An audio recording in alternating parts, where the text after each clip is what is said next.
I'd like to talk with you for just a few minutes about the difference between erotic sex and eroticized sex.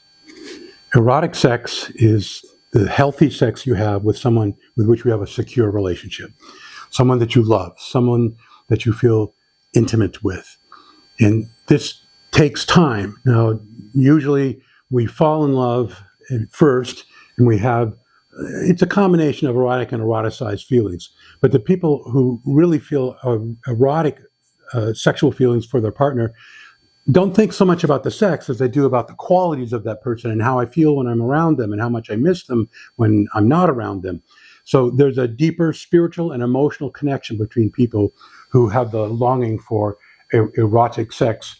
And erotic sex is based on a good relationship, someone that you have trust, they have your back, that you have their back, someone you'll be faithful to, and someone you would be horrified at the thought of them cheating on you or you cheating on them, because you have that sense that I'm there for you and you're there for me, and that deeper kind of sexual connection is almost a promise. It's a promise as I'll always be there for you. That's how we feel, that I want to always be there for you.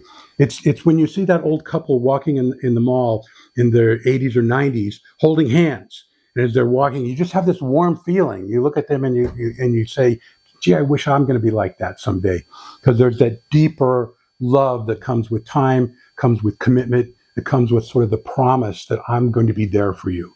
So erotic sex is the desire to be close to someone with which you have a good relationship. Eroticized sex is the opposite, is the desire to have sex with someone with which you do not have a good relationship. Maybe you're insecure, maybe you're afraid they're not faithful, maybe you don't know them that well. So if you're having sex on the first date with someone, I got news for you, that's eroticized sex, because you don't know that person and that person doesn't know you. And so there's this doubt, this insecurity that you try to substitute sexual feelings for. Hollywood is based on that. It gives us the illusion that the whole point of romance is to just get the girl, and then once you get the girl, the movie's over. It's not about raising kids and having babies and building a life together. It's not about secure attachment. It's about the excitement of eroticized sex, of having sex to substitute for feelings of insecurity.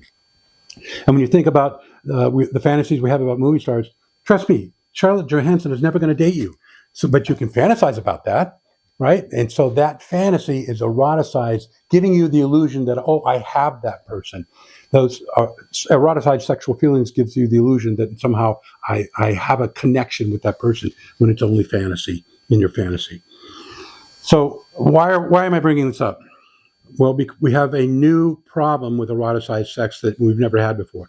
Not that eroticized sex is new, it's not. The Romans, the Greeks, they were terrible. They had temple prostitutes and did all kinds of terrible things that were eroticized sex that's unhealthy. That's not new. I'll tell you what is new. We have a young generation of men and women in their 20s and early 30s who grew up having their first sexual experiences on their phone. That's right. We didn't know that. We weren't thinking about that. We thought technology was good, and they were all asking us for phones, and so they got phones when they were too young to be exposed to pornography. And yes, we're finding now in our offices young men who started having sex on their phones at age 8, 9, 10, and now they're 22, 26, 28, and they're struggling. They don't know how to date a real girl. They don't know how to have sex with a real girl. I heard this week from a young woman in her 20s that she had dated 4 guys. She was early 20s. She had dated 4 guys with erectile dysfunction in their early 20s. You're not supposed to get that till middle age or later. So pornography now has become accessible and available to young kids, and it's introduced them to eroticized sex and eroticized sex only. Pornography used to be hard to get. You'd have to steal it or cheat or have a sketchy friend that would get you pornography. You couldn't get a hold of it when I was growing up. And today, every kid has the possibility of it on their phone. And it is introducing a world of false self-connection. They're having fantasies of what girls would want and are like, and they're finding out that real women are not like that at all. They have their own thoughts and feelings. And so then men don't know how to date them. They don't know how to be sexual with them. And so they're defaulting to having sex in their fantasies with their devices.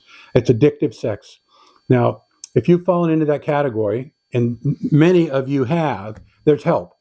There are 12-step programs to help you with sex and love addictions. And if you're doing this multiple times a week with devices and you're struggling to have intimacy with real live women, you've got a problem. Now, the 12-step programs are good, but they're not everything. For some of you, that's not going to work. For some of you, what you need is a confidential psychotherapist who you can be honest with about this, and you know that person's not going to tell anyone. It stays in the room. It's an ethical priority that we have, that we can help you walk through how you've gotten wires crossed in your brain.